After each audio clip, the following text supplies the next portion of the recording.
Ito ang GMA Regional TV News. Balita sa Visayas at Mindanao mula sa GMA Regional TV. Pasintabi po sa mga kumakain, isang putol na binti ng tao ang nadiskubre sa tambakan ng mga basura sa Talisay, Cebu. Sara, paano napunta yung binti roon? Rafi, posibleng nahalo raw ang putol na binti sa general waste ng isang ospital. Yan at iba pang mainit na balita hatid ni Cyril Chavez ng GMA Regional TV. Nakabalot ng benda at nakasilid sa kahon nang madiskubre ng mga basurero ang isang putol na binti ng tao sa tambakan ng mga basura sa Talisay, Cebu.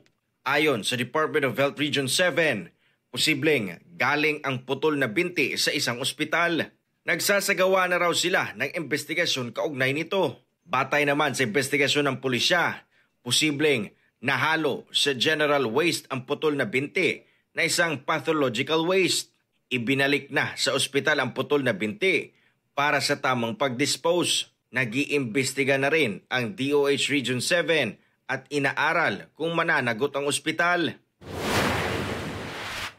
Arestado ang isang lalaki matapos ireklamo umano ng motor napping sa Cagayan de Oro City.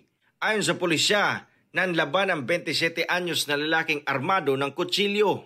Sugatan siya at ang isang pulis. Nasa kustodiya na ng pulisya ang sospek na nahaharap sa patong-patong na reklamo. Hindi siya nagbigay ng pahayag. Cyril Chavez ng GMA Regional TV, nagbabalita para sa GMA Integrated News.